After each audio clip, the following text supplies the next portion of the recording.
Alors, suite à la vidéo d'hier, je vous présente Iggy, du coup, qui avait fait son intervention surprise. Voilà, hop. Donc, justement, la vidéo que je vais vous faire aujourd'hui, ça va être une continuité de la vidéo d'hier. Puisque dans la vidéo d'hier, je parlais de la solution qui pouvait être dans le problème et d'une manière différente en fait de voir les choses, de voir son problème comme un messager plutôt que comme juste quelque chose à combattre. Et je parlais aussi de cette piste qui était de personnifier cette problématique pour pouvoir s'adresser à elle et lui parler. Donc ce dont je vais vous parler, ça va être vraiment dans la continuité. Si vous avez aimé la précédente vidéo, et visiblement c'est le cas, alors je ne sais pas si c'est en grande partie dû à Iggy, voilà, ça a fait un petit buzz. Donc ce que je voulais vous dire, c'est qu'aujourd'hui on va creuser ce sujet.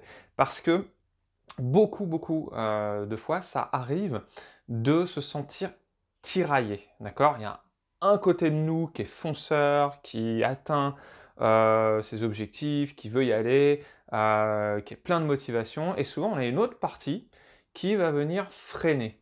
C'est souvent le cas quand on exprime les choses en disant, par exemple, d'un côté, j'ai envie de ci, de ça, et de l'autre, mais de l'autre, il y a tel comportement qui me gêne, j'ai telle émotion qui apparaît. Hem, Ça, on le retrouve très souvent pour des sujets comme par exemple la perte de poids. C'est il y a une part de moi qui est très motivée, qui fait super attention, et il y a quelque chose de plus fort que moi qui me pousse à aller manger. Si on prend d'autres sujets, comme par exemple une reconversion professionnelle, j'entends souvent, il y a une part de moi qui est excitée à l'idée de se lancer dans un nouveau boulot, de se mettre à son compte, mais il y a une part de moi qui a super peur que je m'en sorte pas financièrement, etc., etc. Et souvent, la demande que j'ai de mes clients, c'est: aidez-moi à combattre cette part de moi qui ne veut pas, qui freine, qui m'empêche de. Alors, donc vous retrouvez ce qu'on se disait sur la vidéo précédente, cette logique de lutte. Et ce que j'aimerais vraiment vous faire passer comme message, c'est de passer à un autre fonctionnement que la lutte. De faire en sorte que vous ne soyez plus en dualité, une part qui veut ci, une part qui veut ça, et plutôt que vous soyez dans une logique d'accord, dans une logique de coopération avec vous-même, plutôt que de fight, de baston euh, contre vous-même. Voilà.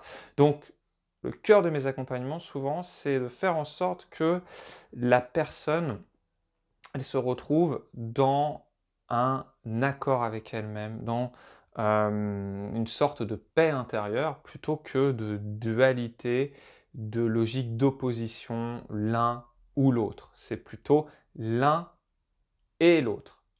Et donc, première étape, c'est de repérer la manière dont on exprime les choses. Souvent, quand on place des mais, je veux ça, mais, ah, tiens, dualité. Euh, D'un côté, je veux ci, d'un côté, je veux ça. Souvent, le corps, il est parlant. On s'en rend compte, on dit tac, tac. Donc, déjà, de le repérer chez soi, c'est plutôt pas mal. Et souvent, il y a un truc qui marche très bien pour sortir de ça, c'est de se dire, mais en fait, si je mets un et plutôt qu'un ou entre les deux, est-ce que c'est pas mieux? Et est-ce que ça serait pas possible, tout simplement? Par exemple, on a je veux me faire plaisir, mais je veux faire attention, par exemple. Voilà. Il y a une part de moi qui cherche le plaisir, mais il y a quelque chose qui freine. Bon, et bien dans ce cas-là, est-ce qu'on peut pas être dans le et?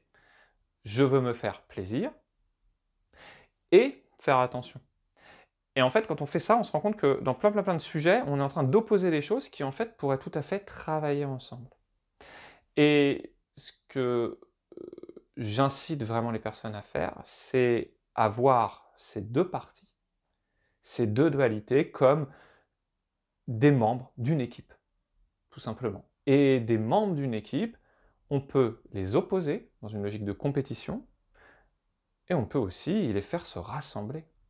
On peut faire en sorte que ces personnes-là, ces membres-là, travaillent non plus l'un contre l'autre, mais l'un avec l'autre. Et donc, j'aime bien vraiment expliquer les choses par le fait que ce qui se passe à l'extérieur de nous-mêmes est vrai à l'intérieur de nous-mêmes. Et c'est vraiment ça, je trouve, le secret d'une très belle évolution. C'est d'être son meilleur allié, d'être son meilleur ami, de faire confiance en ces dualités et de les assembler plutôt que de les opposer et de les faire se combattre. Donc ce travail-là, on peut le faire déjà d'une première façon comme ça, en remplaçant le « ou » par le « et essayer de s'allier à ce qui nous pose problème. Je reviens vraiment sur cette notion. Par exemple, si j'ai une part de moi qui me pousse à avoir des comportements que je ne veux pas, qui va me pousser à des comportements d'instant, typiquement, c'est valable avec la nourriture, j'aime bien prendre ces exemples-là parce que c'est assez facile à percevoir. Les gens qui disent j'ai une part de moi qui me pousse à manger, bah, elles recherchent en fait le plaisir immédiat. Donc cette part-là, on la valorise, on lui dit toi, tu es la part qui m'amène au plaisir immédiat et merci pour ça, c'est cool.